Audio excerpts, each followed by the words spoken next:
कृषि अर्थतन्त्रको मेरुदण्ड हो। देशका अधिकांश बासिन्दाहरू कृषि पेसामै आबद्ध छन्। तर अर्थतन्त्रको मेरुदण्ड कृषिलाई उच्च प्राथमिकता दिन नसक्दा अहिले पनि अरबौँको कृषिजन्य सामग्री बाहिरबाट आयात गर्नुपर्ने बाध्यता छ। वैज्ञानिक खेती प्रणाली खेतीयोग्य जमिनलाई विनाश हुन नदिने, कृषिप्रति अभिरुचि राख्ने जो कसैलाई साथ र सहयोग दिने हो भने उत्पादनमा उल्लेख्य वृद्धि भई कृषिजन्य सामग्री आयात होइन निर्यात गर्ने वातावरण सहजै सिर्जना हुन सक्छ। त्यसका लागि सम्बन्धित निकायले जागरुकता देखाउन जरुरी छ। अहिले कृषि स्वरोजगारका लागि साझेदारी परियोजनाले लाखौँ युवाहरू रोजगारी र कृषिमा आधारित उद्योगबाट उद्यमी बनाउन, उद्योगबाट लाभान्वित कृषकको क्षमता अभिवृद्धि गर्न महत्त्वपूर्ण भूमिका खेलेको छ। यो परियोजना युरोपियन युनियनको आर्थिक सहायता, ब्रिटिस काउन्सिलको प्राविधिक सहयोग साथै जनता प्राविधिक शिक्षालय प्रालीले अघि बढाएको महत्त्वपूर्ण परियोजना हो।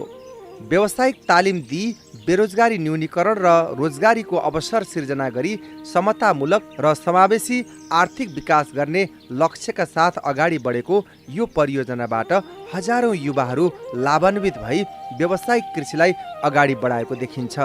व्यावसायिक कृषिमा जमेर लागेका युवा उद्यमीहरूको धारणा यस्तो छ। बोलेको बारेमा चाहिँ केही पनि आइडिया थिएन होइन। त्योभन्दा पहिला त हामी चाहिँ पहिला पालेको पनि थिएन।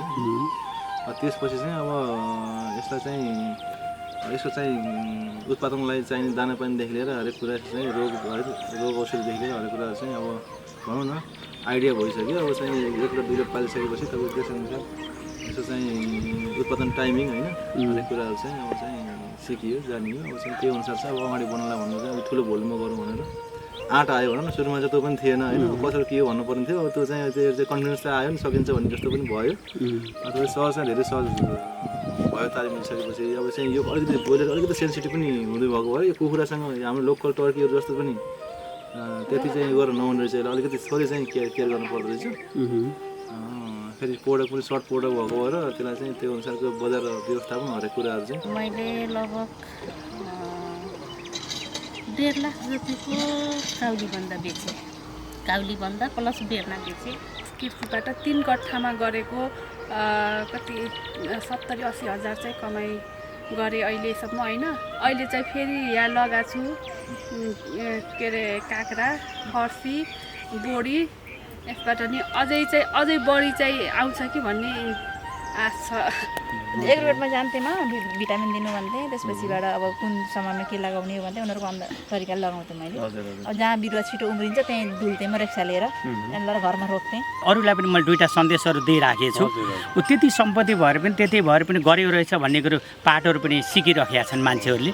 यो पनि एउटा म उदाहरणीय छु। किन हरेक ठाउँमा मान्छेको पहुँच पुग्दैन। हरेक ठाउँमा व्यक्तिको होइन के गर्ने कसो गर्ने अझै पनि अन्धधुन्ध कसैलाई केही थाहा छैन होइन। वैदेशिक रोजगारलाई निरुत्साहित गर्ने, पेसालाई उपलब्धिमूलक तथा मर्यादित बनाउने, आम्दानी तथा स्रोत साधनमा वृद्धि गर्ने, उत्पादनशील क्षेत्रमा लगानी र बजारको सहजीकरण गर्ने उद्देश्यका साथ अघि बढेको यो परियोजना कृषिमा केही गरेर जीवन चलाउँछु भन्नेहरूका लागि महत्त्वपूर्ण आधारशिला बनेको छ। मौसम अनुसारका विभिन्न प्रकृतिका बाली नाली, तरकारी, फलफुल लगायतका विषयमा जोड दिएको यो परियोजनाले पशुपक्षी पालनमा पनि कृषकहरूलाई उत्प्रेरित गरेको छ।